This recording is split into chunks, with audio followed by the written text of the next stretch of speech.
Hi everyone, it's Laura here, and in today's video I'm going to share with you how to create a fun and cheerful card using the Spellbinders and FSJ Stamp of the Month kit. The Stamp of the Month kit, as the name suggests, is a monthly subscription kit that you can subscribe to on the Spellbinders and Fun Stampers Journey website. The January stamp set is called Hugs Enclosed, and you can see it features a lot of cute images that revolve around the theme of Happy Mail. The set includes 22 different stamps, and these are foam-mounted rubber stamps, which means that the stamping quality will be the best you can get, and the stamps are already cut out so that you can get crafting right away. To start off my card, I die cut some Neenah Solar White 110 pounds cardstock using a rectangle die from the FSJ Cascading Hearts Die Set. This die cuts an A2 sized panel, so 4 1/4 by 5.5 inches, which also will be the size of my card front. I decided to create a fun and colorful background with sort of a custom pattern paper effect by stamping repeatedly this image with the letter and the little heart-shaped seal for the letter itself. I'm stamping it at different positions and different orientations on my panel. For the stamping, I am using Spectrum Noir black ink. This is an alcohol-proof ink, and I chose this particular ink. I mounted my stamp on an acrylic block and I'm doing some repeated stamping, and I'll keep doing that until I cover the entire panel. And because these are rubber stamps, I am pretty much warranted that I will always get a very nice and crisp impression with my stamping, and this is why I'm not using a stamping tool today. I will cover up this entire panel and then I can move on and start doing some coloring. I'm going to show you the coloring just for this one letter, but because of that I decided to have a little bit of real-time coloring here for you. This was something that was requested in previous videos and it seems that you guys appreciated it, so I felt this was a small enough image in order for me to actually show some real-time coloring without having a video that in the end will be too long. I'm going to color all the letters as if they are white, and then I'm going to have sort of a rainbow palette for the hearts, but we'll get to that later. For now, what I'm doing is I'm using some cool gray markers to add a little bit of shading to my white letters, or rather envelopes I should say. I'm starting with an IG4 marker and I'm adding some shading as if the light was coming more or less from the top right of the screen.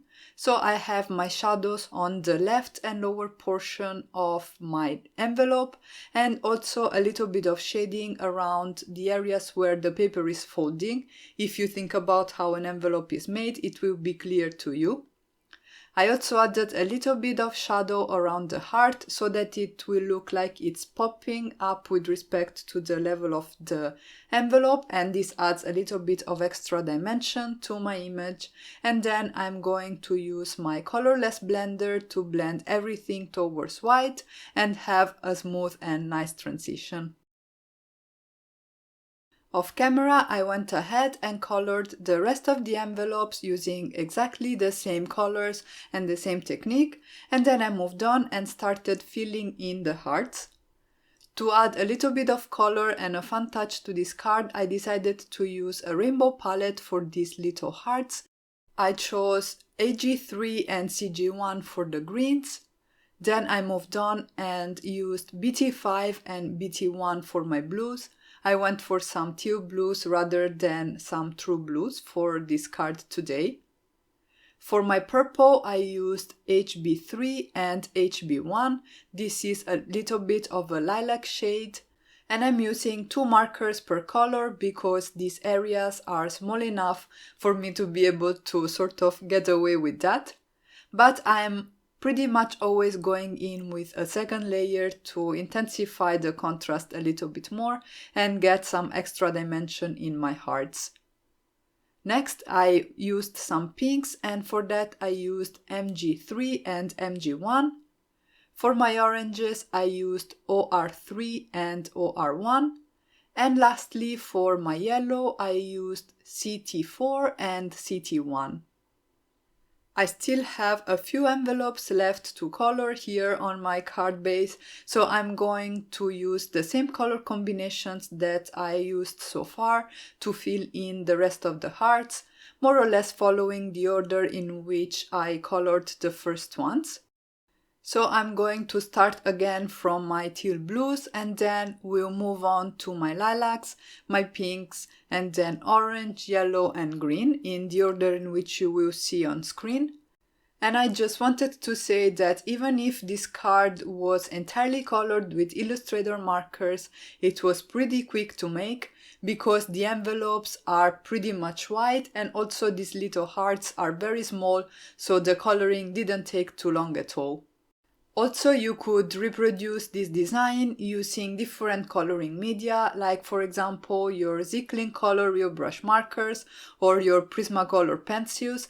I think this would look really cool if you did it with Prismacolor pencils on toned grey cardstock. I think if I have enough time, I'm going to try it out. Coming back to the card, once I was done coloring all the envelopes and the little hearts, I decided to add a little bit of extra dimension to this background by adding some drop shadows to my letters using a BT1 marker. This is a very simple touch to add, but it adds a lot of dimension to the background. You can see the comparison between the envelopes where I have added a drop shadow and the ones where I don't have a drop shadow yet. The first ones really seem to pop out of the page.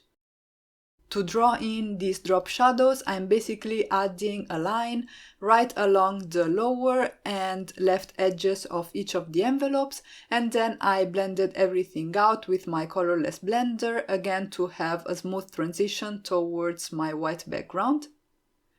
Off camera, I also stamped and colored another envelope from the Hugs Enclosed stamp set, and I trimmed it out with my scissors. I used the FSJ Circle Around die set to die cut some vellum, and this die set is pretty cool because you have separate dies that cut circles, and then you have dies that you can use to add the stitched detail, so it's like pretty much having two die sets in one.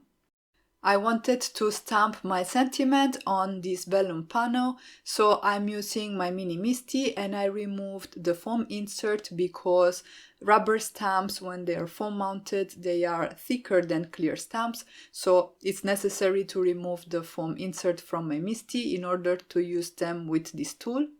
I'm going to use an anti-static powder tool to make sure that my embossing powder doesn't stick anywhere outside the sentiment, and then I'm going to stamp it with clear ink. I'm going to coat it with embossing powder by Wow. This is black embossing powder, and I find that this is the best way to quote-unquote stamp on acetate. I don't have StazOn ink, so I haven't tried that, but other than that, I feel that embossing with black embossing powder is the best way to make your sentiments stand out on vellum. I'm using a little brush to make sure I get rid of any unwanted speck of embossing powder on my panel, because they will be really visible with that black embossing powder. And then using a very hot heat gun, I'm going to quickly melt the embossing powder, trying to be as fast as I can so that my vellum doesn't warp too much. I couldn't resist and I had to add these cute postage stamps, so I stamped them and colored them using the same teal blues and pinks that I used on the background of my card, and then I adhered them as well as the envelope to my vellum panel. The vellum panel is not glued down yet, and to adhere my elements to it, I'm using some double-sided adhesive because I feel it's a little bit cleaner than liquid glue when you work with vellum as well as with acetate. At this point, I could adhere the vellum panel on my card background, and for that I'm using some Nuvo Deluxe adhesive, and you can see that I am only adding it behind the images and behind the sentiment.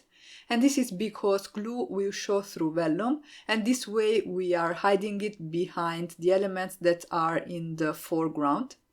You could also use double adhesive sheets to turn your vellum into a sticker, but I used this technique instead today. For my card base, I have some heavyweight white cardstock cut to 4 1/4 by 11 inches and scored at 5 1/2 inches, and I'm going to use my tape runner to adhere the card front to the card base. I'm going to make sure that everything is aligned nicely, so I'm being very careful with my placement. And then once I'm sure I have everything positioned correctly, I can press down to secure the card front to the card base. And that's my card for today. Before I go, I wanted to let you know that if you're interested in subscribing to the kit, you will find all the links and the details in the description box down below as well as on my blog. As always, if you did enjoy this video, you can let me know with a comment in the comment section down below and with a thumbs up.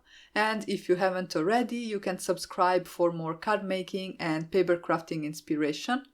Thank you all so much for stopping by and have a great day.